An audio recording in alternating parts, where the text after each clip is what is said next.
Bonjour à tous, aujourd'hui on va faire un cours très impressionnant, c'est l'analyse céphalométrique. On va commencer par quelques généralités et des notions de base, et puis on va voir quels sont les points et les plans nécessaires pour cette analyse, et comment les repérer sur une radio, et dans la prochaine séance, on va voir comment calculer les angles et les interpréter. On va commencer par une petite définition de céphalométrie donc, c'est un processus d'analyse crânien, qui vise à détecter des problèmes, généralement invisibles sur les patients, très utilisé en orthodontie. Généralement on utilise une téléradiographie de profil, sur laquelle, on va réaliser ce qu'on appelle, la technique des tracés. La technique de tracé. On commence par une radio, on va placer le film sur un négatoscope.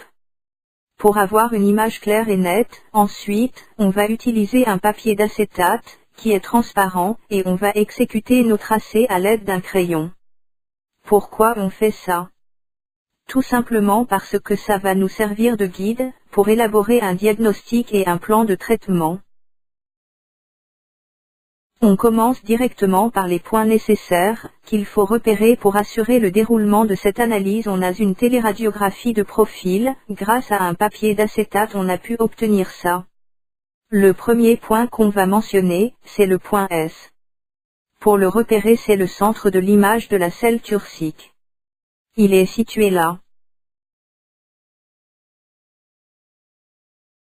Un autre point à noter, c'est le nasion, abréviation NA, c'est le point le plus antérieur de la suture naso-frontale. Donc vous prenez une règle, et vous commencez à avancer vers cette suture. Le premier point qui touche, c'est le nasion. À peu près il est là.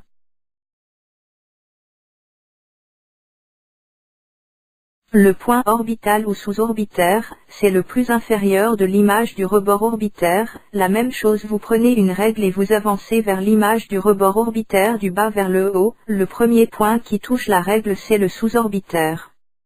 Il est situé là.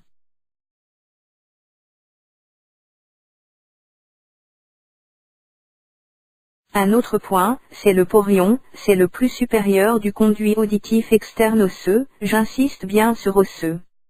Et de la même façon toujours vous prenez une règle, mais cette fois, vous avancez du haut vers le bas. Le premier point qui touche, c'est le porion, il est là.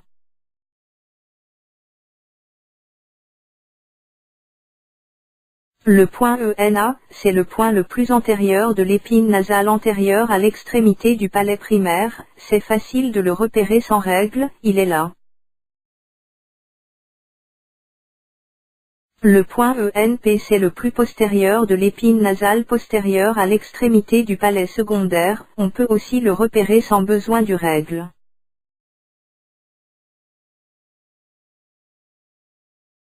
Un point aussi très important, c'est le point A, c'est le plus postérieur du concavité du vestibule.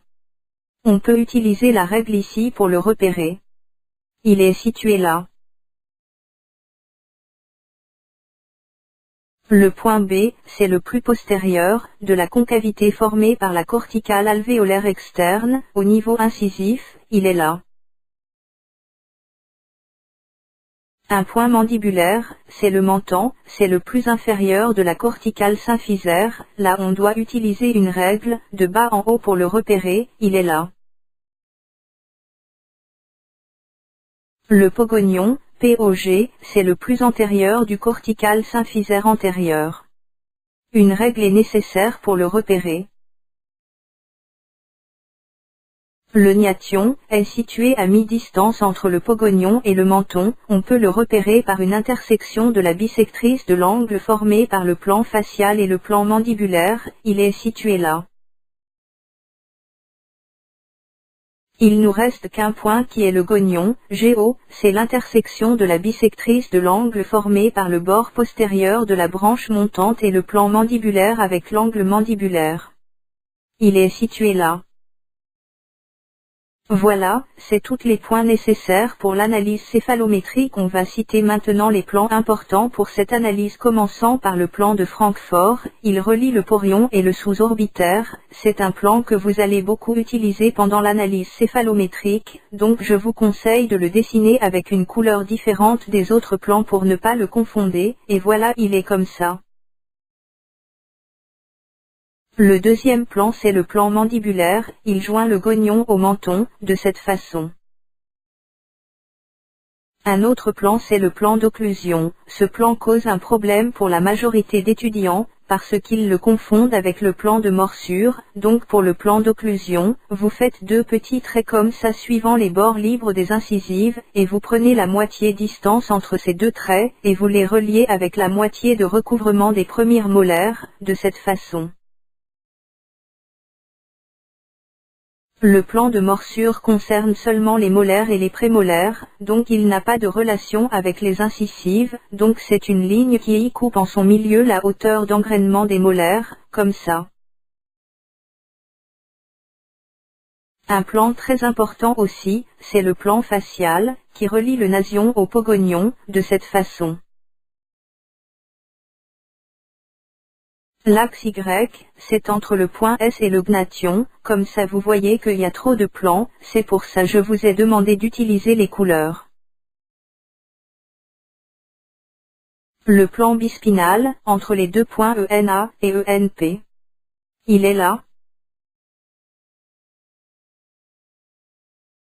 Il nous reste les axes des incisifs supérieurs et inférieurs, qui relient le point incisif au apex de la racine, comme ça, et les axes des molaires, qui passent par un point occlusal à mi-distance des faces mésiales et distales et par un point situé à la moitié du furcation, comme ça. Il nous reste seulement la ligne E, qui passe par la pointe du nez, au pogonion cutané et pas osseux, donc vous allez faire la projection et vous allez obtenir ce point, puis cette ligne. Et voilà, c'était un résumé du cours, c'est tout pour aujourd'hui, on se retrouve dans une autre vidéo, où on va parler sur les différents angles nécessaires, et comment les calculer, et comment interpréter le résultat en cas d'une valeur physiologique et pathologique. Merci.